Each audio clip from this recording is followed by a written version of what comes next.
Assalamualaikum warahmatullahi wabarakatuh. Kembali berjumpa dengan saya Gaf di Halo Morowali. Pada edisi kali ini kita akan ngobrol politik bersama dengan seorang politisi muda, seorang pengusaha muda juga, seseorang yang muda, beda, tapi tidak berbahaya. Saya sedang bersama dengan Bung Aspar. Apa kabar, Bung? Alhamdulillah, Sehat? baik, sehat. Akhir-akhir ini Bung Aspar agak susah ditemui.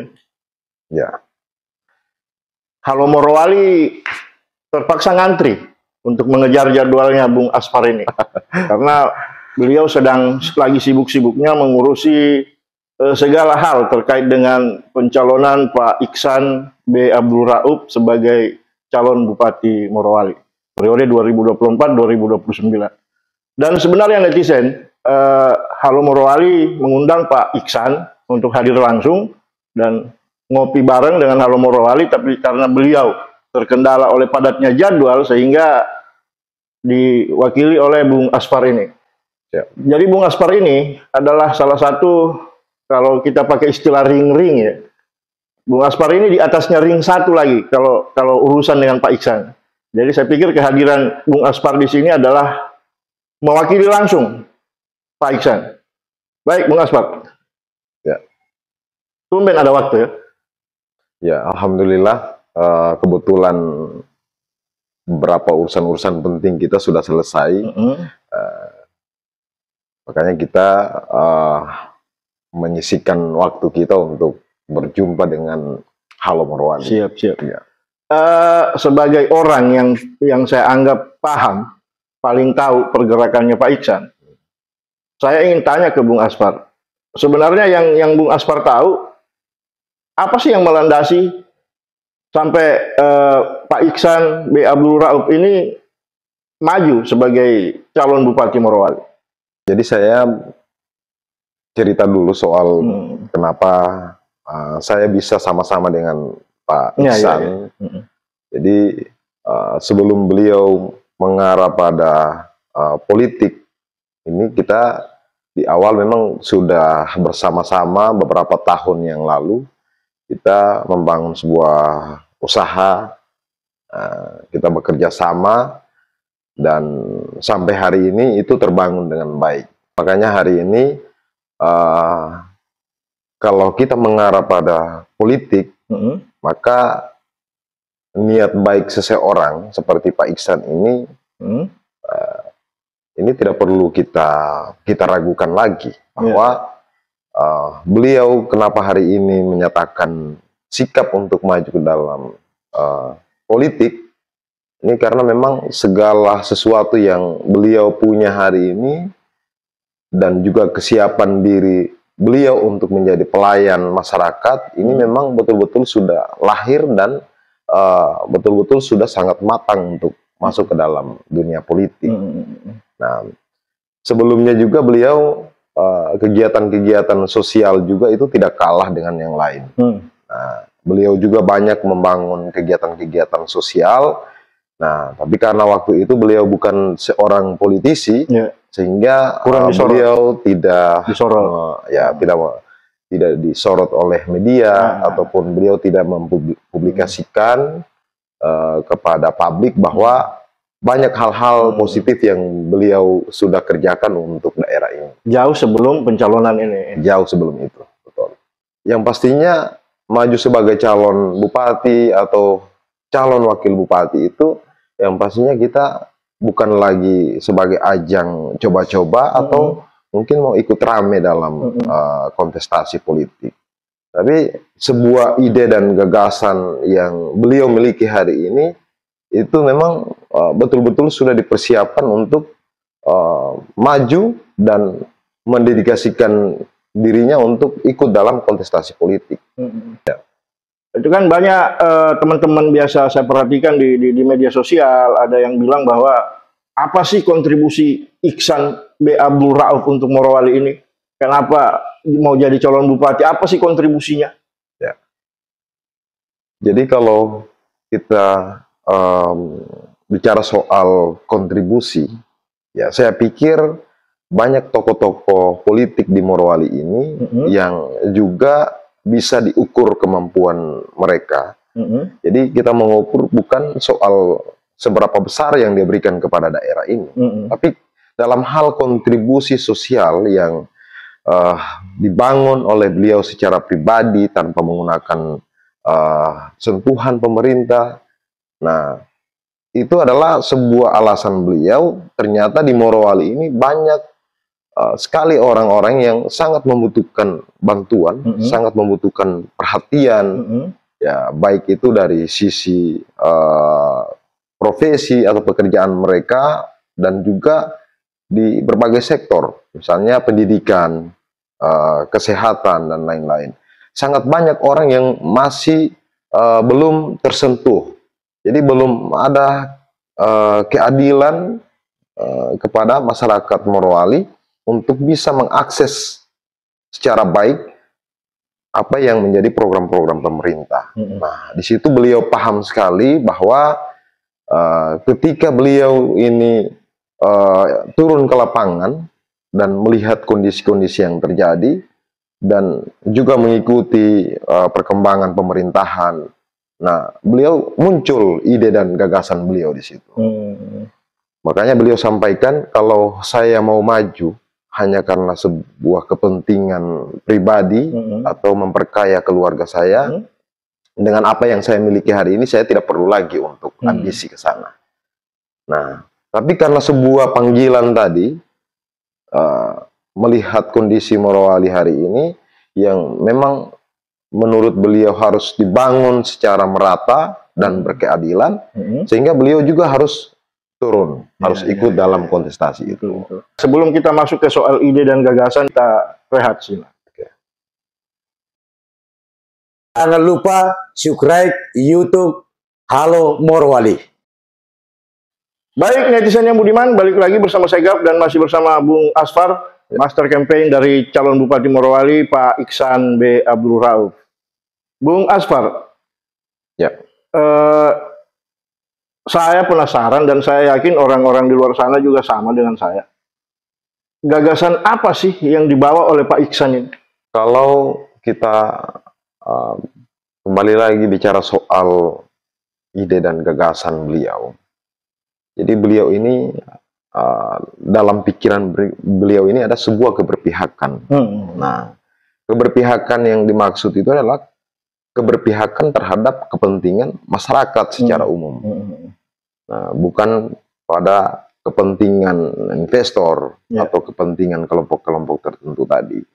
Nah, lahir ide dan gagasan itu yang dimana beliau hari ini dengan kemampuan berpikir dan kemampuan beliau dalam menganalisis sesuatu, dan itu kita anggap bahwa memang seorang Iksan ini memang orang yang betul-betul memiliki komitmen dalam setiap tindakan. Nah, jadi saya buktikan komitmen beliau itu dalam urusan-urusan kita di urusan-urusan usaha-usaha kita. Nah, saya hadir dengan beliau itu bukan sebagai orang yang memberikan atau membawa modal untuk kemudian digunakan untuk membuka usaha, tapi hanya sebuah modal kepercayaan dan terbangun sebuah komitmen. Dari hal kecil itu saya belajar bahwa seorang Iksan ini memang tertanam dalam diri beliau, bahwa ketika dia mengatakan bahwa hari ini saya berkomitmen untuk memberikan sebuah, misalnya sebuah barang atau sebuah benda, itu betul-betul dilaksanakan, direalisasikan. Nah, itu bukan hanya 1-2 kali terjadi, tapi di tempat yang berbeda dan kepada orang-orang juga secara umum itu juga beliau buktikan. Nah, ini memperlihatkan kepada kita bahwa Iksan ini akan maju sebagai seorang calon bupati dan memang membawa dirinya, membawa keluarganya, dan mempersiapkan semua itu untuk betul-betul ini akan diberikan kepada masyarakat. Artinya Bung Asfar ingin mengatakan bahwa Pak Iksan adalah sosok yang konsisten, ya. Nah, itu satu gambaran bahwa memang dari situ kita bisa melihat hal-hal kecil pada diri beliau dan bagaimana juga cara beliau berkomunikasi, berinteraksi dengan masyarakat yang tua sampai yang muda, anak-anak sekalipun. Beliau itu tidak seperti kebanyakan orang. Nanti bicara soal kepentingan politik, ya baru tiba-tiba manis. Tiba-tiba manis.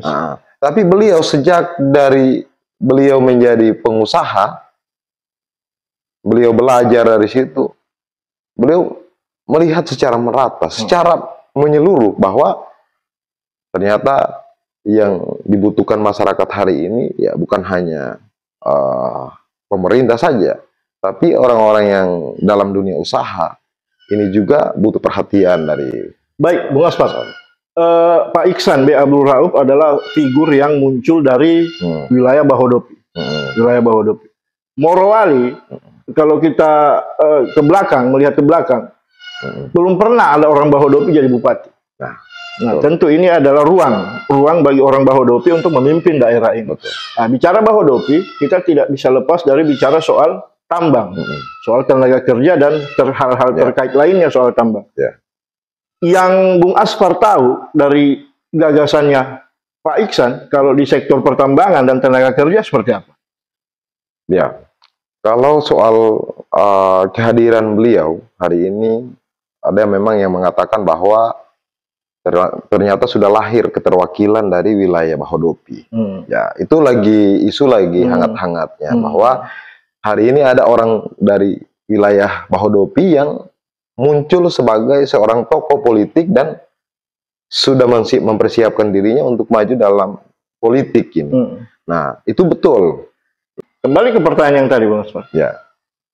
Seperti apa yang Bung Aspar tahu gagasannya Pak Iksan di sektor pertambangan terkait dengan tenaga kerja? Jadi di sektor pertambangan sebelumnya juga Pak Iksan sebelum menjadi pengusaha lokal, beliau ini adalah seorang sopir bis, jadi travel dari Morowali ke Makassar, kemudian Makassar Morowali. Nah, itu dijalani selama beberapa tahun. Jadi beliau pernah berada di posisi itu dan sangat memahami bagaimana caranya berada dalam usaha-usaha seperti itu. Beliau menjalani itu dengan niat yang baik, tujuannya adalah untuk menafkahi anak istri, keluarga beliau, dan sampai Bahodopi itu dibuka, jadi masuklah beberapa perusahaan untuk mengelola sumber daya alam yang ada di Bahodopi, dan beliau bergeser dari seorang sopir, kemudian masuk sebagai buruh di perusahaan itu. Nah, pada saat beliau masuk sebagai buruh, ya, salah satu perusahaan besar yang ada di Bahodopi hari ini, beliau masuk juga menjadi karyawan biasa. Nah, tugas beliau itu juga sangat memang begitu keras dan sangat menantang beliau untuk tetap bertahan bekerja sebagai buruh.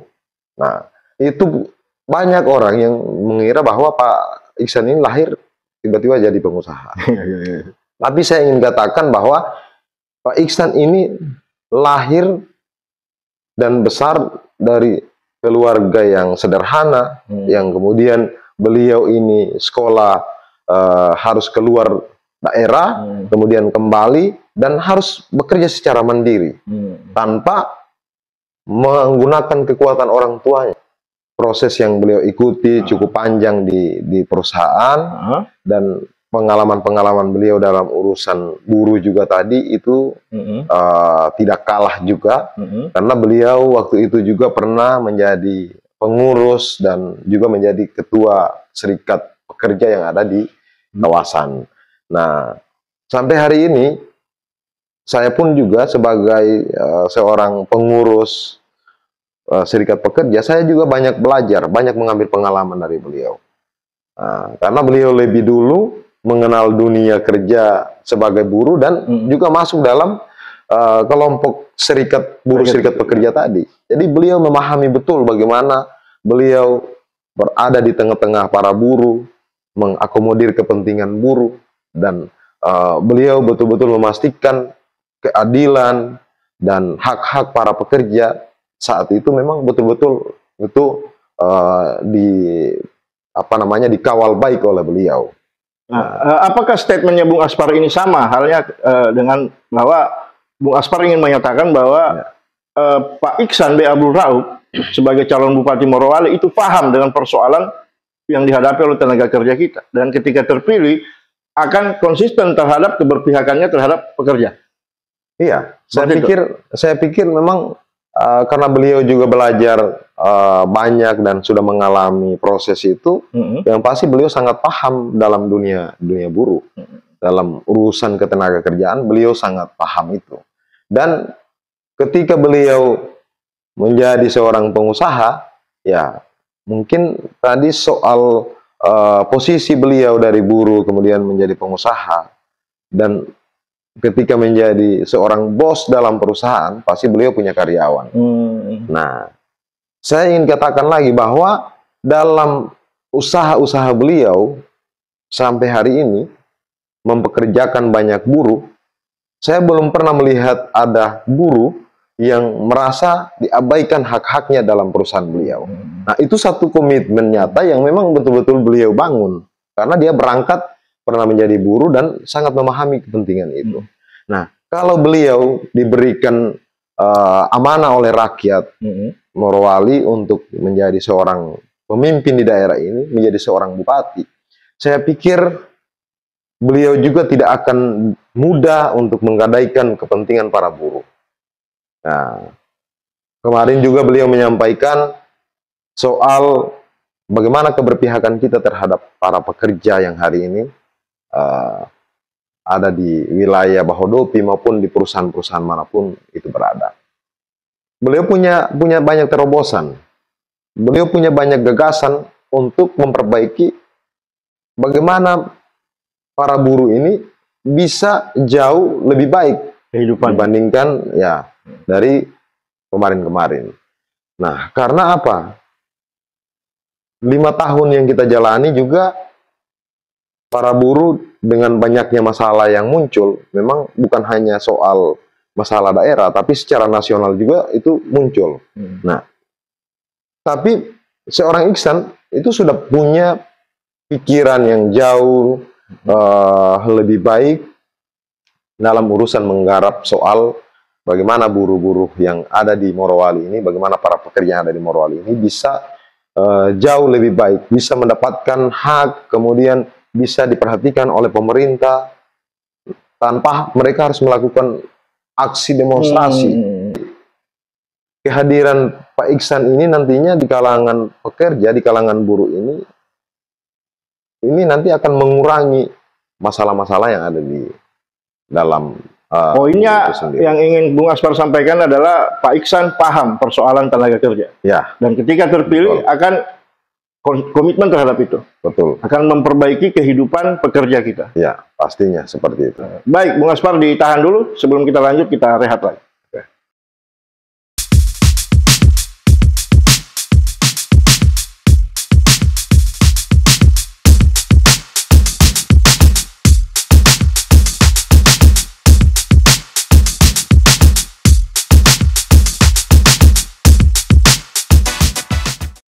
Baik, netizen yang budiman, balik lagi bersama saya Gav dan masih bersama Bung Aspar di sini di Halo Morowali. Baik, Bung Aspar, sebelum saya bertanya, saya minum kopi dulu ya. Siap.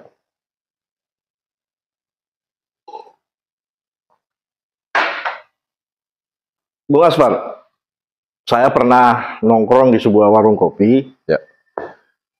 Kita bercerita di situ soal nama-nama bakal calon. Ya. Kebetulan ada yang membahas soal bahwa pendidikannya Pak Iksan ini paket C. Saya ingin melalui kesempatan ini Bung Aspar mengklarifikasi. Ya. Jadi soal pendidikan, jadi beliau ini sampai di tingkatan SMA, beliau itu memang betul-betul mengikuti proses pendidikan. Nah, mengikuti proses pendidikan sampai beliau menamatkan SMA. Berarti tidak betul bahwa paket C. Ya, itu tidak betul. Jadi beliau ini SMA-nya bukan SMA tidak sekolah di Morowali saat itu. Beliau juga mencari pengalaman walaupun di tingkatan SMA, beliau sekolah juga keluar daerah. Nah, SMA-nya di luar. Iya, beliau sekolah ke Makassar. Nah, menyelesaikan pendidikan SMA beliau di sana. Di Makassar. Iya. Jelas kalau misalnya seorang tokoh dengan hadirnya hari ini pasti dia akan berpikir juga bahwa saya punya kemampuan komunikasi. Cara berpikir saya yang terbatas, ya itu juga akan menjadi hambatan untuk tidak maju dalam urusan-urusan politik. Nah, tapi karena itu lahir dan memang sejak SMA beliau sudah berproses bahwa ditempah dari kemandirian beliau, dilepas oleh orang tua sampai harus melaksanakan pendidikan secara mandiri itu. Nah, itu sudah membuktikan bahwa beliau sudah punya kesiapan. Nah, beliau sudah dilepas secara mandiri. Dan artinya beliau pola pikirnya itu sudah terbentuk dari sejak beliau di pendidikan SMA itu. Nah, baik, Bung Aspar. Yang Bung Aspar tahu dari pikirannya Pak Iksan, kalau di sektor pendidikan kira-kira apa yang akan dilakukan Pak Iksan ketika terpilih jadi bupati? Ya, jadi saya cerita sedikit soal bagaimana beliau menyekolahkan anak-anaknya sampai keluar Sulawesi. Nah, hari ini anak-anak beliau yang kakak sama yang kedua, kan anak beliau ada 5. Jadi kedua anak beliau ini hari ini sedang mengikuti pendidikan di luar Sulawesi. Jadi mereka disekolahkan di Semarang. Dan memang beliau juga punya cita-cita besar untuk memberikan pendidikan kepada anak-anak beliau ini sampai ke pendidikan yang paling tinggi ya, yang paling tinggi. Ya, yang paling tinggi. Nah, apa alasan beliau harus memberikan jaminan pendidikan kepada anak-anak beliau ini? Karena apa yang beliau alami sejak beliau sekolah saat itu memang namanya biaya pendidikan itu sangat sulit untuk didapatkan. Nah, sampai sekolah 1 minggu harus bekerja untuk mencari uang. Nah, itu yang membuat beliau sangat sangat semangat untuk menyekolahkan anak-anak beliau yang namanya biaya. Beliau pastikan tidak lagi menjadi penghalang buat beliau, buat anak-anak beliau. Jadi tidak ada alasan buat anak-anak beliau ini untuk terus mengikuti proses pendidikan. Nah, jadi anak yang pertama ini hari ini akan berproses kuliah di salah satu perguruan tinggi ternama di Indonesia, dan memang beliau sangat mensupport itu keinginan seorang anak beliau ini untuk ikut ke sana. Nah, dan terbukti bahwa anak beliau ini bukan karena ada biaya, ada dana yang dimiliki oleh orang tuanya sehingga harus masuk ke sana. Tapi anaknya ini masuk dengan mendapatkan beasiswa prestasi. Oh, berarti anak-anaknya Pak Iksan ini berprestasi ya? Anak beliau ini berprestasi. Nah, ini memang menular dari seorang bapak ke anak. Gen. Jadi ini menular dari seorang bapak ke anak, dan itu memang kita lihat secara nyata bahwa anak beliau dan seorang Pak Iksan ini memang ya 11-12 lah mereka. Nah, cuman karena waktu itu Pak Iksan ini tidak punya kesempatan yang sama dengan anaknya sehingga beliau ada keterbatasan. Tapi satu hal, beliau juga adalah sarjana.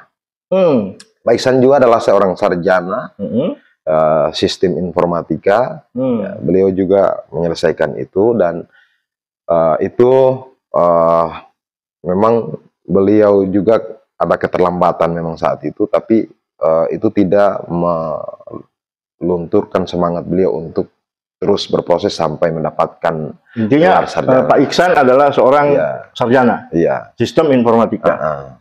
Nah, kemudian setelah dalam urusan politik ini, beliau juga ingin ada kesetaraan apa yang dilakukan terhadap anak-anak beliau ini, dan itu juga bisa didapatkan oleh orang lain, anak-anak lain yang ada di Morowali ini, yang posisinya juga ketika mereka punya cita-cita besar, punya keinginan besar untuk masuk dalam sebuah pendidikan, dan itu juga beliau pikirkan. Dan secara ide-ide beliau dengan kondisi dan keadaan Morowali hari ini, ketika beliau menjadi seorang pemimpin di daerah ini, beliau merasa sangat layak ketika pemerintah mensupport secara penuh pendidikan di Morowali. Nah, beliau menyampaikan kepada beberapa mahasiswa dalam pertemuan-pertemuan kita di Yogyakarta, kemudian di Makassar, Palu, dan Kendari. Mahasiswa Morowali yang ada di luar sana, yang hari ini sedang mengikuti proses pendidikan, pastinya tidak semua lahir dari kondisi yang baik-baik saja. Tapi karena ada sebuah keinginan, sebuah cita-cita mereka yang menguatkan anak-anak Morowali ini untuk tetap bertahan dan mengikuti proses pendidikan. Nah, jadi dari curhat, dari cerita-cerita anak-anak Morowali yang mengikuti pendidikan ini, disitulah menambah semangat beliau, semangat Pak Iksan ini untuk memang betul-betul merespon dengan baik soal pendidikan yang ada di Morowali. Nah, artinya bahwa Pak Iksan memperjuangkan kesetaraan pendidikan. Ya. Bahwa semua anak-anak Morowali harus bersekolah setinggi-tingginya. Setinggi-tingginya. Dan jika lanjut, tidak ada batasan. Ya, jangan karena persoalan biaya, seorang anak nelayan yang ingin bercita-cita menjadi seorang dokter terhalang hanya karena sebuah biaya. Nah, jadi beliau tidak menginginkan itu dengan kondisi Morowali hari ini. Beliau memang ingin betul-betul mana yang anak-anak Morowali yang punya prestasi yang baik dan itu layak untuk didorong untuk mengikuti pendidikan yang lebih tinggi, beliau akan melakukan itu. Dan saya yakin Morowali mampu. Ya, pasti Morowali mampu. PAD-nya kita luar biasa. PAD kita luar biasa dan tinggal pemerintah yang mengelola itu dengan baik. Nah, kemudian soal apa yang akan menjadi program beliau ke depan dalam sektor pendidikan, dan ini juga beliau menyampaikan karena kita sudah menggagas beberapa visi misi kita termasuk sektor pendidikan, dan ini menjadi agenda prioritas kita, menjadi agenda prioritas Pak Iksan ketika beliau nanti menjadi pemimpin daerah ini. Di dunia pendidikan perguruan tinggi sampai di tingkat S1 itu pemerintah harusnya hadir untuk mensupport secara full. Nah, melalui apa?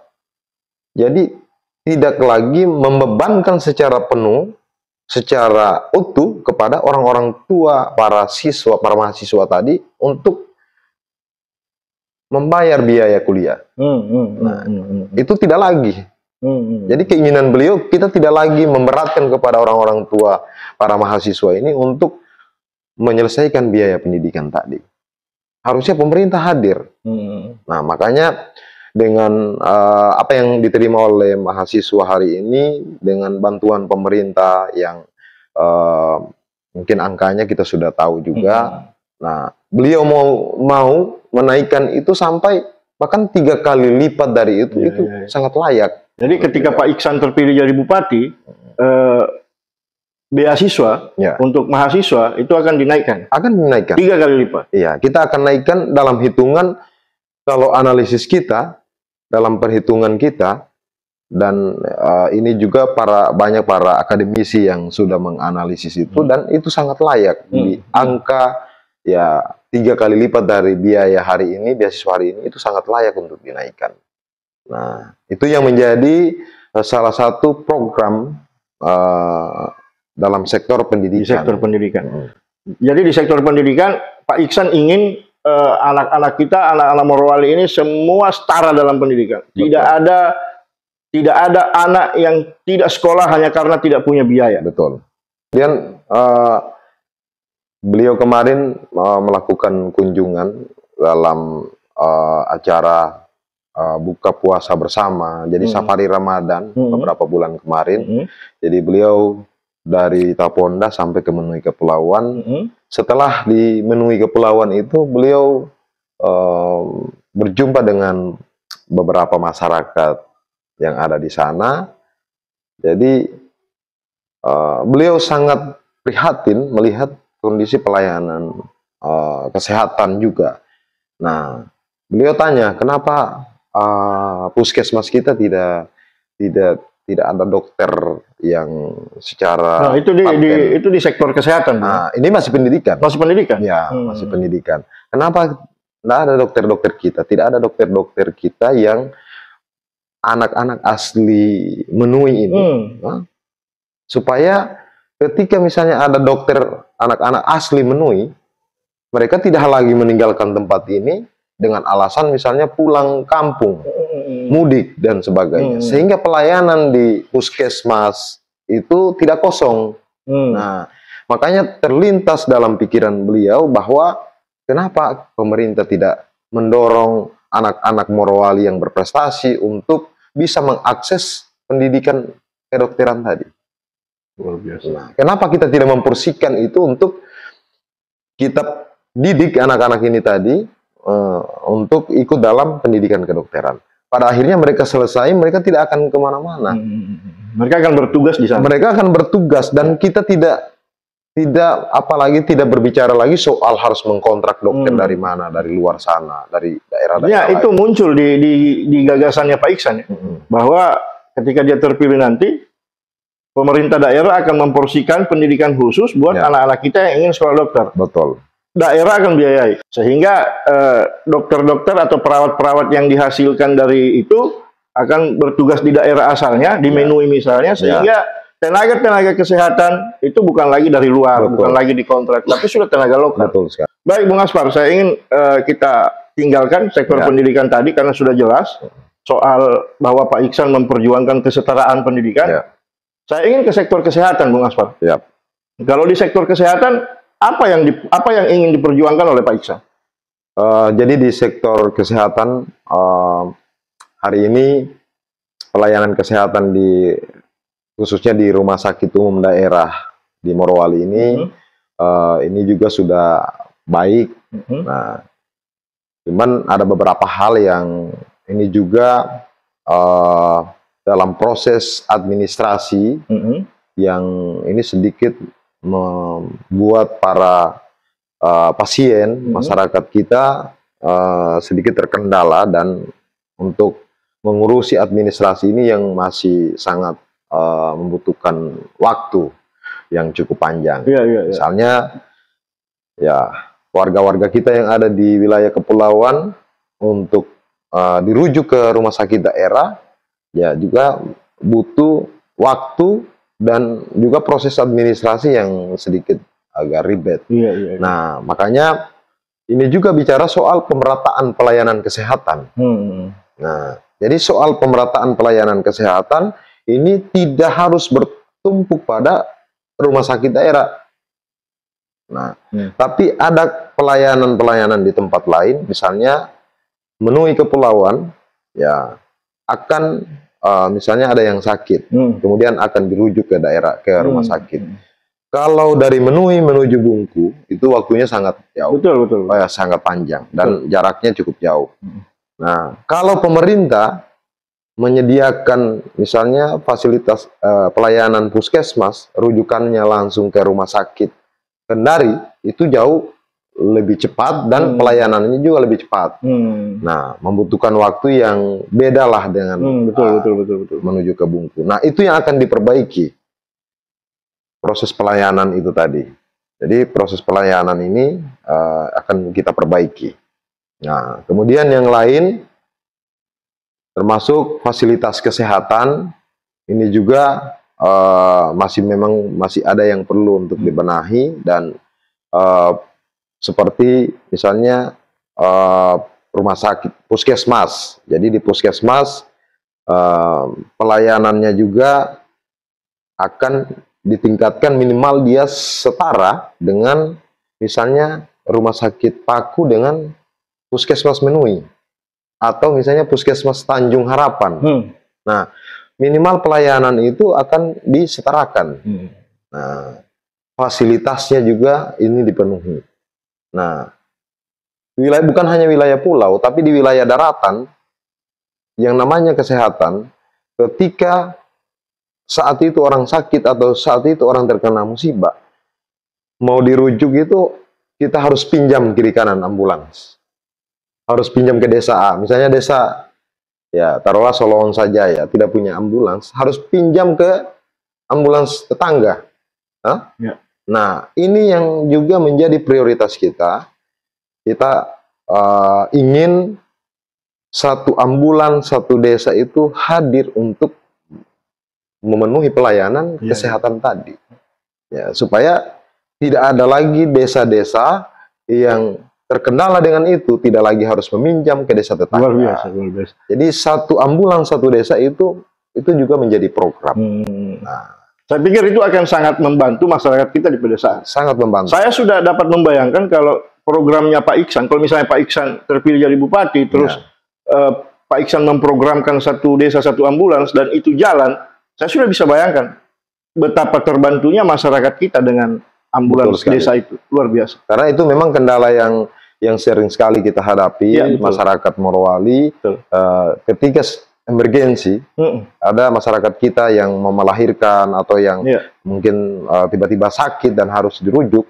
Nah, mereka sangat sulit untuk mencari kendaraan untuk dirujuk ke misalnya puskesmas atau ke rumah sakit. Betul. Nah, makanya Pak Iksan ini hadir, dia ingin yang namanya ambulans tadi, kita letakkan satu ambulans ini di setiap desa, sehingga ini mudah diakses. Betul. Nah, di desa itu sudah ada perawat, sudah ada bidan.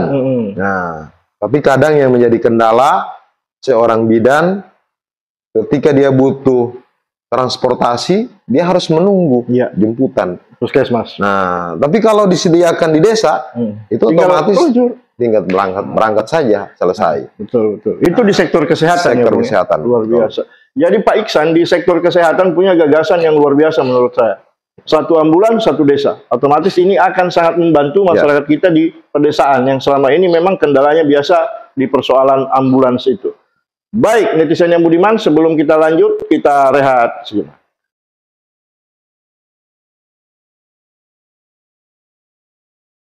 Jangan lupa subscribe YouTube Halo Morowali. Baik, netizen yang budiman, balik lagi bersama saya Gap, masih bersama dengan Bung Asfar, salah satu juru kunci dari calon Bupati Morowali Pak Iksan B. Abdul Rauf. Tadi Bung Asfar kita sudah bicara soal gagasan beliau di sektor pendidikan dan sektor kesehatan. Saya ingin tahu lagi, karena ini kan ceritanya Pak Bung Asfar dekat dengan Pak Iksan ya. Otomatis Bung Asfar tahulah soal ide, soal gagasan-gagasan, soal perencanaan program beliau ketika terpilih. Nah, kalau di sektor pertanian? Ya, kalau sektor pertanian, ini petani kita ini kan bervariasi. Ya, jadi petani ada, kalau di wilayah barat itu ada bermacam-macam petani. Ya, ada petani, mayoritas petani sawah, kemudian ada juga petani sawit. Nah, wilayah Bungku itu ada petani-petani kita yang sifatnya jangka panjang juga dan jangka pendek. Nah, para petani pekebun kita. Nah, semua punya kepentingan yang berbeda-beda. Kebutuhan mereka juga ini bervariasi. Nah, di wilayah barat, ya sebut saja Bumi Raya Witaponda, itu di sektor pertanian, petani sawah, ya, saya tidak menyimpulkan bahwa pemerintahan sebelumnya itu tidak berhasil. Nah, mereka sebagai pemerintah memang sudah memberikan yang terbaik kepada masyarakat petani. Dan itu kita sudah lihat sendiri bahwa banyak program-program pemerintah yang juga sudah menyentuh para petani yang ada di sana. Nah, tapi dalam skala besar, dalam hitungan kita, dalam skala besar, memang secara merata itu belum dipenuhi. Itu belum terpenuhi. Nah, apa saja yang tidak terpenuhi itu? Nah, kebutuhan dalam proses saat tanam dan panen ini ini yang biasanya menjadi kendala. Ya, pasti kalau Bung Gap mendengar diskusi atau respon-respon masyarakat di sana, pasti mereka berkomentar soal ya pasti pupuk. Nah ini yang selalu menjadi perbincangan. Nah, tapi menurut Pak Iksan bahwa yang dilakukan oleh pemerintah hari ini sudah baik dan ini akan kita perbaiki lagi, akan kita tingkatkan supaya ini menjadi lebih baik. Ya. Nah, makanya muncullah tagline tadi yang belum baik kita benahi, yang baik kita lanjutkan. Nah, di sektor pertanian kita juga punya program-program, punya rencana yang ini juga menjadi prioritas kita di kelas petani. Nah, kalau Pak Iksan bilang gini, kalau petani kita mau sejahtera, petani kita mau terus bertahan pada apa yang menjadi profesi mereka, maka satu-satunya jalan adalah memenuhi kebutuhan mereka. Kebutuhan ini adalah modal. Nah, kebutuhan ini adalah modal. Jadi memenuhi kebutuhan mereka untuk mempertahankan proses tanam dan panen yang berkesinambungan. Jadi setelah mereka menanam kemudian panen, tidak ada lagi jeda waktu selain musim mungkin yang kurang mendukung, tapi setidaknya setelah panen mereka bisa lagi menanam. Nah, semua itu pasti butuh yang namanya modal. Nah, bukan hanya kelompok UMKM, bukan hanya kelompok-kelompok usaha kecil, tapi di petani ini juga ini butuh support modal dari pemerintah. Nah, itu harus disediakan oleh pemerintah. Nah, kenapa tidak pemerintah menyiapkan atau mengalokasikan modal kepada para petani kita? Misalnya modal usaha para petani yang misalnya melekat sifatnya simpan pinjam pada koperasi. Nah, kalau kemarin misalnya angkanya kecil, kemudian porsi yang disiapkan kepada para petani agak kecil, pada program Pak Iksan ini kita naikkan lagi. Nah, supaya tidak ada lagi kendala-kendala kita, meskipun pupuk tidak tersedia, setidaknya modal untuk membeli pupuk tadi itu disediakan oleh pemerintah. Nah, melalui simpan pinjam. Melalui simpan pinjam tadi. Dengan bunga rendah tentunya. Dengan pastinya dengan bunga yang tidak harus menyiksa para petani kita. Betul, itu bunganya kalau bisa lebih kecil lagi, nah kita perkecil. Nah, sehingga tadi mudah sekali untuk diakses oleh para petani. Jadi siapapun yang berprofesi sebagai petani punya lahan sawah, dan ketika dia menanam, dia harus merawat tanamannya sampai dia proses panen. Ketika saat itu tidak punya biaya, tidak punya dana untuk membeli pupuk, maka pemerintah hadir tadi untuk memberikan itu. Jadi pemerintah ngasih modal. Kita menyediakan modal ke petani. Ya, kita menyediakan modal kepada para petani kita. Nah, begitu juga para petani-petani sawit, ya, pekebun sawit, cengkeh, pala, yang sifatnya jangka panjang, dan ini secara terus-menerus, nah memang ini sudah menjadi profesi dari para petani kita, petani-petani lokal kita ini, dan itu memang butuh sentuhan yang berbeda, nah, supaya mereka tidak lagi hanya misalnya, viral tanam merica, semua ikut tanam merica. Viral kakao, semua tanam kakao. Tapi apa yang mereka sudah miliki hari ini, itu disupport oleh pemerintah. Nah, disupport oleh pemerintah. Kalau tadi misalnya cengkehnya kurang buah, bagaimana pemerintah hadir untuk membantu memberikan, misalnya subsidi untuk menaikkan misalnya tadi produksi buah, ya, produksi cengkeh tadi. Tapi ada hal yang tidak kalah pentingnya bagi petani kita, pekebun kita. Jadi kalau hasil buminya kita ini kan luar biasa. Ya. Walaupun petani kita pontang-panting tadi, cari modal tambahan buat beli pupuk. Betul. Karena pupuk kadang susah. Kadang susah. Itu Tapi, fakta ya. Ini fakta, ini fakta. Dan boleh diuji, boleh ditanya petani kita kan. Ya. Ini hasil panen, hasil produksi. Betul. Itu menjualnya masih susah. Nah, Jadi betul. saya pikir mungkin Pak Iksan mungkin kalau saya Ya, harus melirik itu bahwa hasil produksi petani kita pasarnya harus disiapkan oleh pemerintah. betul. Selain tadi modal usaha bagi para petani, soal hasil produksi yang sudah dikerjakan dan dihasilkan oleh para petani ini juga menjaminkan pasar itu juga menjadi prioritas kita. Nah, prioritasnya apa? Hari ini Morowali ini sudah menjadi kawasan industri dan pastinya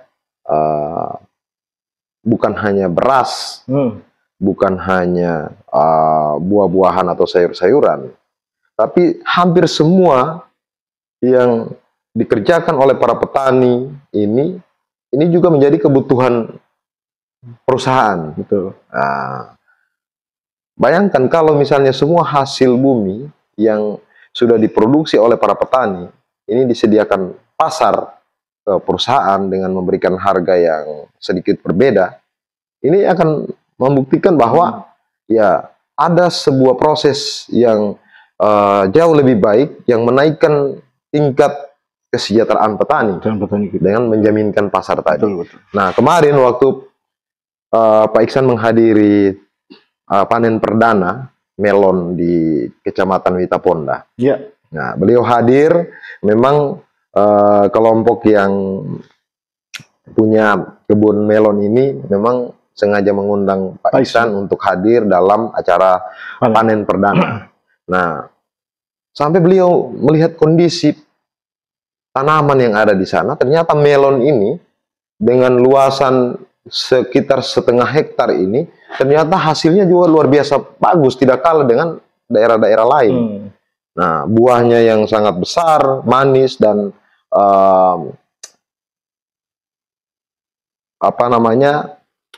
kualitasnya juga ini menjamin bisa juga dijual ke pasar yang lebih jauh.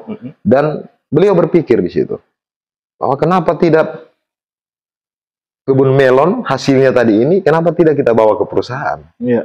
Nah, apakah para kelompok tani ini tadi tidak punya akses untuk ke perusahaan? Bisa jadi. Ataukah misalnya pemerintah yang tidak memfasilitasi mereka untuk menjual ke sana? Bisa jadi. Nah, saya pikir di daerah ini, di Morowali ini, ya saya mau sebut lagi perusahaan-perusahaan daerah. Nah, para supplier-supplier. Untuk apa mereka membeli di luar sana? Apa alasan mereka membeli kebutuhan pokok itu di luar sana? Pasti jawaban mereka juga ada. Mereka akan bilang pasti, mampukah mereka menyediakan itu dalam jumlah banyak? Nah, kalau kita kembalikan ke para petani, pasti akan menjawab, kalau kami tanam banyak, dijaminkan pasarnya. Iya, betul. Pasti begitu. Nah, itu yang menjadi PR buat Pak Iksan, sehingga bagaimana cara meyakinkan para petani untuk terus menanam ini dalam jumlah yang sangat besar dan menjaminkan pasarnya. Betul. Nah, dan hal yang serupa dengan sektor pertanian, Bung Asfar, itu juga terjadi di sektor perikanan. betul. Sektor kelautan, di mana laut kita menyediakan begitu banyak sumber daya yang melimpah, banyak ikan dan lain sebagainya. Petani kita, nelayan kita, yang walaupun pemerintah sudah memberikan bantuan alat tangkap ikan misalnya, memberikan bantuan perahu misalnya untuk menangkap ikan, tapi lagi-lagi masalahnya sama dengan pertanian tadi. Gitu. Apa itu? Yakni kemana mereka akan jual ikan? Ya. Kalau soal perikanan dan kelautan, saya pikir yang menjadi kendala hari ini adalah bagaimana pemerintah hadir untuk memberikan pemerataan terhadap para nelayan-nelayan kita, terutama yang memang betul-betul berprofesi sebagai nelayan, bisa mendapatkan perhatian khusus dari pemerintah terkait apa yang menjadi misalnya fasilitas, ya, yang menjadi misalnya infrastruktur, ya. Nah, itu tentunya itu harus ada dukungan penuh dari pemerintah. Nah, pemerintahan 5 tahun kemarin ini memang sudah membuktikan itu, bahwa ada bantuan-bantuan fiber, kan? untuk para nelayan, dan itu hampir merata di wilayah kepulauan, Nah, tapi kita kembali lagi pada asas manfaat yang diberikan oleh pemerintah kepada masyarakat. Nah, bicara soal asas manfaat, yang pastinya ketika masyarakat kita pertanyakan, kok ada perahu, ada bantuan fiber, kalian belum bisa memenuhi kebutuhan hidup kalian. Nah, apa yang menjadi kendala? Nah, kita secara sepintas mungkin tanpa bertanya kepada para nelayan, kita akan melihat bahwa ada satu sisi yang menjadi kendala mereka, bahwa ada sisi kualitas. Iya. Ya, sisi kualitas apa yang diberikan oleh pemerintah kepada para masyarakat nelayan tadi. Nah, apa yang diberikan ini mampukah untuk mereka gunakan? Nah, bisakah untuk digunakan mencari di laut, menangkap ikan dan sebagainya? Nah, kalau itu betul-betul terbukti, pasti ribuan perahu-perahu nelayan itu akan kita jumpai di laut-laut terluar. Semua akan melaut dan semua akan mengakses laut-laut terluar untuk mencari ikan yang lebih banyak. Kalau itu sesuai dengan kebutuhan. Kalau itu sesuai dengan kebutuhan mereka. Nah, kalau misalnya perahunya tidak mampu menjangkau lautan yang dalam, lautan yang sana, itu yang menjadi kendala hari ini. Iya kan? Pastinya itu yang menjadi kendala, bahwa mereka tidak berani dalam cuaca musim tertentu, mereka tidak akan berani menggunakan itu untuk mencari di laut lepas. Berarti kualitasnya yang diperbaiki. Nah, kualitas itu yang akan kita perbaiki. Kemudian para nelayan-nelayan kita juga bicara soal hasil tangkap para nelayan. Hari ini yang bisa menjawab kebutuhan industri, kebutuhan di kawasan industri itu ketika bicara soal siapa yang bawa suplai ikan, yang pastinya yang masuk hari ini, hasil-hasil perikanan dan kelautan yang masuk ke hampir semua perusahaan itu bukan hanya dari laut, tapi ada juga dari air tawar, ya budidaya ikan apa namanya, bandeng, ikan nila, lele, itu juga hari ini sedang dikerjakan oleh masyarakat. Nah, tapi kalau bicara soal kesejahteraan, bahwa Morowali ini hampir setengahnya adalah masyarakat kepulauan yang berprofesi sebagai nelayan. Betul. Nah, bagaimana kita melibatkan mereka untuk menjadi pelaku utama yang mampu menjawab kebutuhan perusahaan? Iya, kebutuhan industri. Kebutuhan industri. Bagaimana pemerintah hadir untuk itu? Yang pastinya soal infrastruktur, soal wadah mereka untuk mencari, untuk mengumpulkan hasil yang jauh lebih besar. Karena saya yakin Morowali ini dengan lautnya yang begitu luas, pasti di sana juga masih banyak ikan-ikan yang bisa juga didapatkan oleh para nelayan. Nah, cuman karena kendalanya tadi tidak adanya alat tangkap yang memadai, sehingga ini bisa mendatangkan memberikan pendapatan yang jauh lebih besar. Nah, terkait itu apa yang akan dilakukan oleh Pak Iksan? Ya, soal apa yang akan dilakukan oleh Pak Iksan, jadi beliau juga bercermin pada usaha-usaha perikanan dan kelautan beberapa teman-teman beliau yang menggeluti bidang kelautan ini. Di beberapa pulau-pulau di wilayah Bungkus Selatan itu, dia melihat bahwa kenapa seorang temannya, dia punya kapal banyak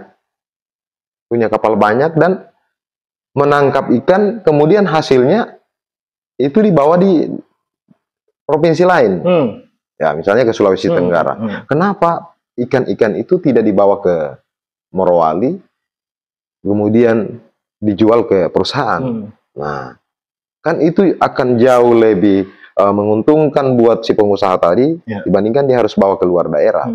Nah, beliau berpikir bahwa kalau usaha tadi ini dia menjual ikannya ke dalam, yang pasti para nelayan-nelayan kecil ini juga akan menjual ikannya juga ke perusahaan ini tadi. Betul. Untuk dimasukkan ke perusahaan. Nah, itu akan menjawab ketersediaan pasar di sektor nelayan.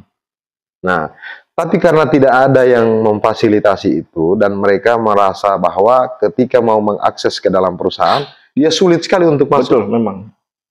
Bahwa katanya kita tidak punya orang masuk ke dalam. Iya. Tidak ada yang menguruskan kita kontraknya, hal seperti ini. Yang pastinya pemerintah juga tidak hadir sampai ke situ, sampai ke proses supplier-supplier itu tadi. Nah, tapi dalam pikiran seorang Iksan ini, dia berpikir bahwa kalau saya punya cita-cita memberikan perahu yang lebih layak, yang besar, dan itu secara kelompok misalnya kepada para nelayan, dan digunakan untuk mencari, dan hasilnya juga banyak mereka dapatkan, otomatis saya juga harus memikirkan pasarnya. Nah, pasar yang disediakan ini adalah bagaimana pemerintah ini mengklaim kebutuhan perusahaan dalam urusan ikan-ikan ini tadi. Supaya para nelayan ini tadi, mau dia 10, 20, atau sekian banyak para kelompok nelayan, ini mampu memenuhi kebutuhan perusahaan tadi. Nah, berarti pemerintah harus mensupport alat tangkap yang memadai, yang layak, yang berkualitas, memang yang betul-betul bisa mendapatkan ikan. Bukan hanya sebatas simbolis saja. Diserahkan, kemudian disampaikan kepada publik bahwa kita sudah memberikan bantuan. Nah itu. Tapi sasarannya adalah bagaimana mensejahterakan para nelayan. Bagaimana menjaminkan keselamatan mereka. Kita tidak perlu bicara soal, kalau mereka tenggelam kita punya BPJS. Nah, itu bukan menjadi bukan menjadi tujuan pemerintah. Tapi bagaimana mereka bisa merasa nyaman dan merasa yakin dengan apa yang mereka gunakan saat mencari di laut. Nah, intinya kita kasih misalnya ke nelayan kita perahu itu sesuai menjaminkan kualitasnya. Betul. Jadi sehingga mereka bisa enak mencari ikan. Betul. Makanya muncul program prioritas kita di sektor nelayan. Kita akan memberikan bantuan kepada para nelayan yang di mana kita menjaminkan kualitasnya. Nah, jadi asas manfaatnya tadi, dan betul-betul pada profesi, bukan pada hobi. Nah, hari ini yang dapatkan bantuan itu masih ada yang berstatus sebagai hobi memancing, bukan nelayan, bukan sebagai nelayan. Nah, itu yang betul-betul nanti akan kita perketat, akan kita lihat secara detail dalam proses memberikan bantuan itu. Memang betul-betul orang yang punya memang pekerjaannya profesi, itu ya, dan bukan hanya KTP sebagai nelayan, betul. Tapi memang hidupnya di situ. Nah, karena kalau berdasarkan hobi, kontraktor yang hobi mancing pun bisa dapat perahu. Dapat perahu. Baik, Bung Aspar, sebelum kita lanjutkan perbincangan kita rehat sejenak.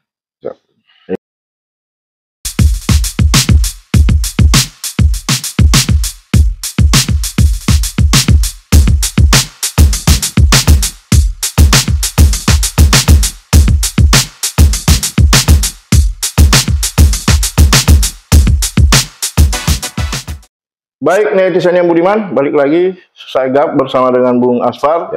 Tadi Bung Aspar sudah bicara panjang lebar soal gagasan dari Pak Iksan, calon Bupati Morowali periode 2024-2029. Bung Aspar, di mana-mana di flyer-flyer, di baliho-balihonya Pak Iksan itu ada tulisan membenahi yang belum baik, melanjutkan yang sudah baik.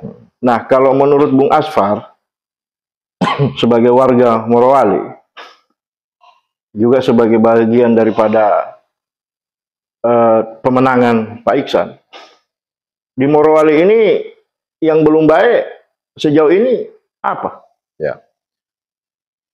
Jadi kalau di flyer atau di spanduk-spanduk itu yang belum baik kita benahi, yang baik kita lanjutkan. Nah, itu adalah bacaan Pak Iksan juga terhadap kondisi Morowali hari ini.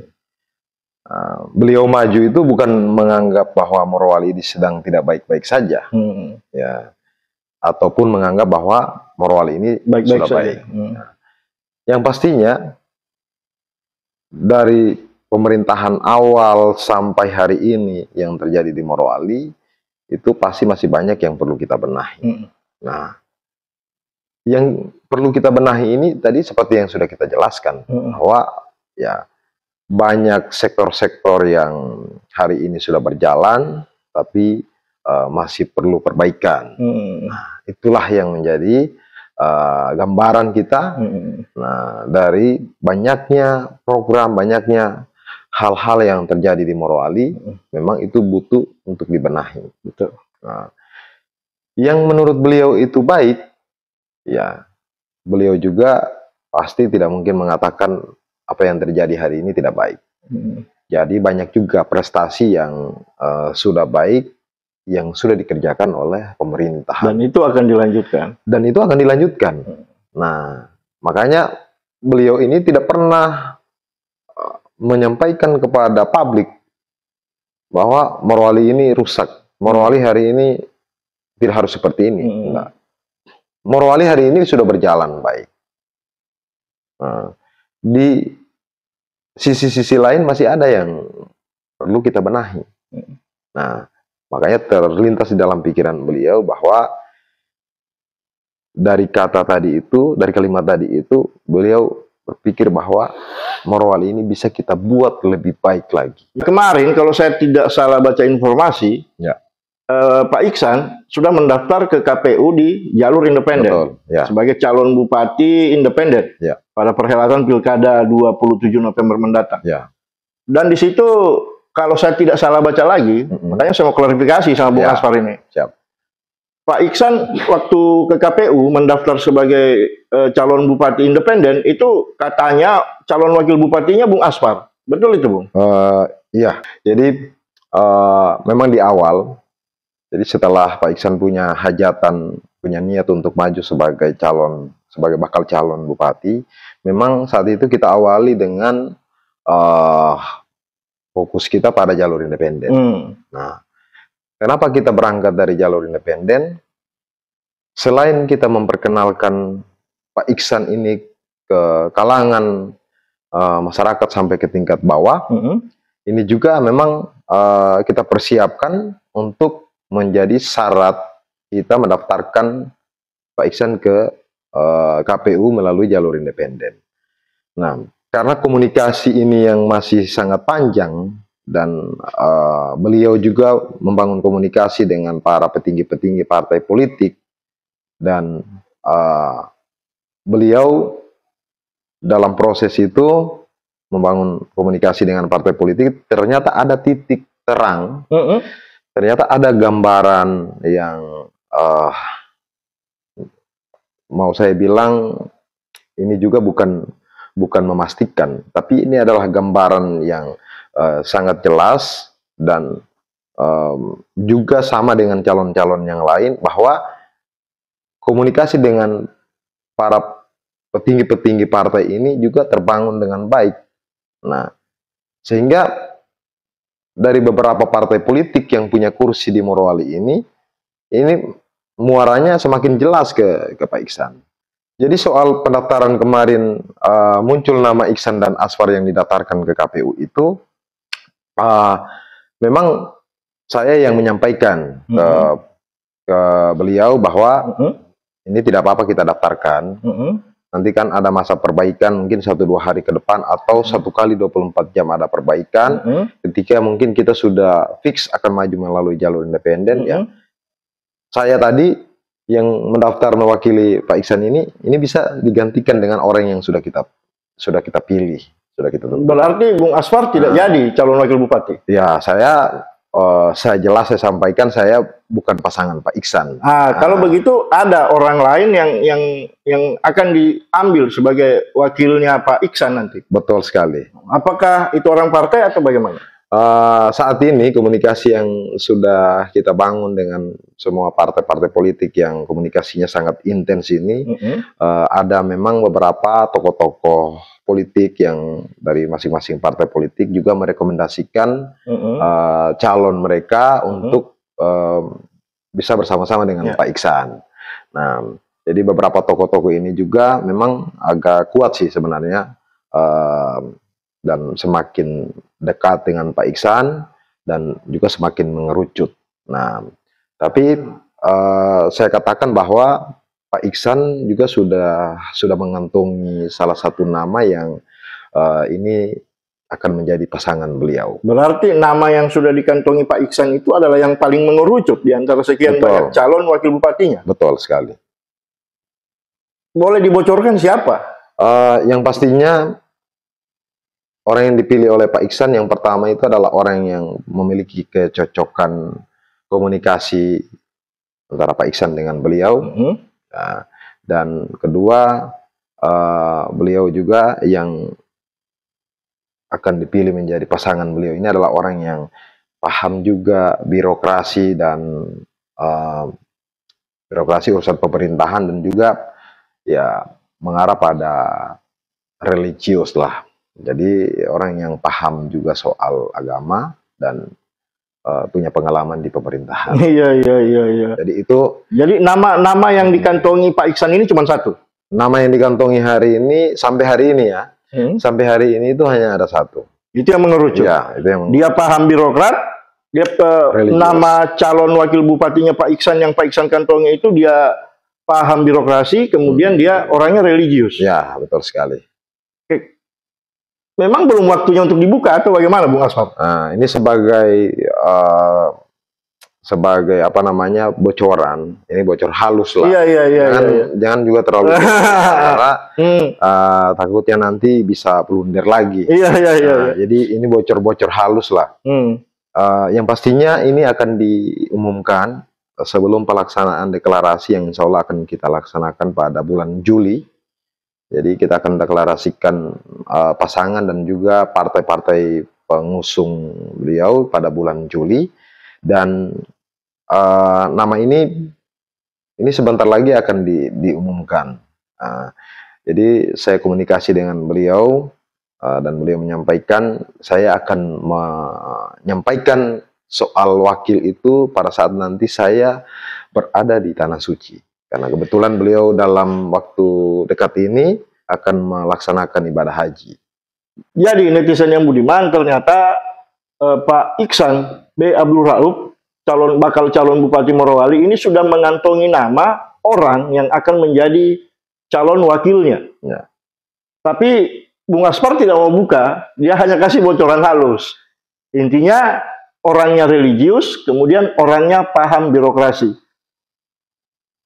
Saya mulai tahu sedikit, tapi saya mau ajak netizen main tebak-tebakan dulu sebelum Pak Iksan secara resmi mengumumkan siapa bakal calon wakil bupatinya. Ya. Baik netizen yang budiman, kita sudah sampai pada sesi akhir daripada ngobrol politik kita hari ini bersama dengan Bung Asfar, perwakilan dari Pak Iksan B. Abdul Rauf, bakal calon Bupati Morowali periode 2024-2029. Seperti biasa, karena sebelumnya Bung jadi tamu di Halo Morowali, tradisi kita masih sama.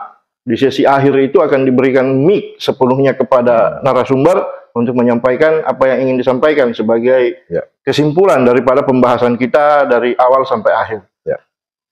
Alias closing statement. Baik, Bung Asfar, saya persilakan Bung Asfar untuk menyampaikan closing statementnya. Silakan. Baik, terima kasih atas waktu dan kesempatan yang diberikan oleh Bung Gafur dari Halo Morowali. Sebagai penutup, saya hanya ingin menyampaikan bahwa pada proses yang hari ini sedang berlangsung, sedang kita ikuti, bahwa sebentar lagi akan ada perhelatan politik di 2024-2029, dan saya adalah bagian dari tim kerja Bapak Iksan Baharudin Abdul Rauf, juga menyampaikan kepada masyarakat Morowali secara umum bahwa hari ini Bapak Iksan Baharudin Abdul Rauf dengan jelas akan maju sebagai calon Bupati Morowali pada periode 2024-2029. Nah, sampai hari ini juga kita sudah bekerja, sudah melakukan sosialisasi untuk memperkenalkan Bapak Iksan dalam rangka menaikkan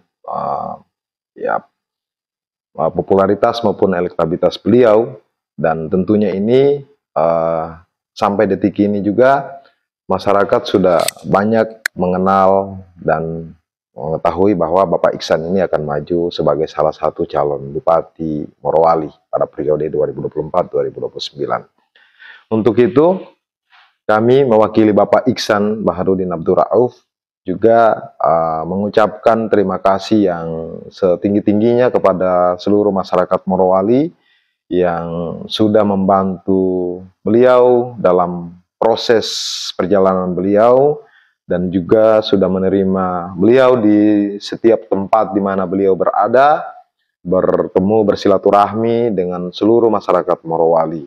Dan insya Allah kita doakan beliau diberikan kesehatan sehingga apa yang beliau cita-citakan ke depan, apa yang beliau inginkan untuk berada dan berpihak kepada kepentingan masyarakat ini menjadi sebuah kenyataan dan itu bisa dirasakan oleh masyarakat Morowali secara umum. Kemudian hal lain juga pada proses yang sudah berjalan dan kita pastikan Bapak Iksan akan maju melalui dukungan partai politik. Dan ini kita terus membangun komunikasi dengan semua partai-partai politik dan tentunya kita berharap bahwa syarat beliau untuk maju juga bisa terpenuhi dan bisa menjadi kekuatan beliau untuk berjalan dan membangun kekuatan-kekuatan beliau sampai ke tingkat bawah. Kira-kira demikian yang bisa kami sampaikan.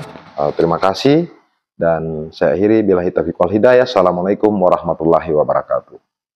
Demikianlah netizen yang budiman, sebuah closing statement yang luar biasa dari Bung Asfar yang mewakili Bapak Iksan B. Abdul Rauf, calon Bupati Morowali 2024-2029. Dari pembahasan Bung Asfar tadi menyebutkan bahwa Pak Iksan hadir karena merasa terpanggil untuk membangun daerah ini dan melakukan pemerataan pembangunan, kesetaraan pendidikan, dan yang memastikan bahwa hasil-hasil produksi pertanian kita, hasil-hasil nelayan kita bisa terjamin pasarnya ke depan. Intinya, kepemimpinan Pak Iksan nantinya adalah memperbaiki yang belum baik dan melanjutkan yang sudah baik. Dan kita doakan mudah-mudahan perjalanan politik Pak Iksan berjalan dengan lancar, berjalan dengan mulus, sehingga bisa mencalonkan diri dan insya Allah bisa terpilih. Amin. Baik Bung Asfar, terima kasih atas waktu dan segala penjelasannya, juga bocor halusnya. Terima kasih, semoga sukses. Amin. Baik netizen yang budiman, dari posko pemenangan utama Bapak Iksan B. Abdul Rauf di Kelurahan Matano, Kecamatan Bungku Tengah, saya Gap mohon undur diri. Sampai jumpa di lain waktu. Assalamualaikum warahmatullahi wabarakatuh. Jaga Morowali.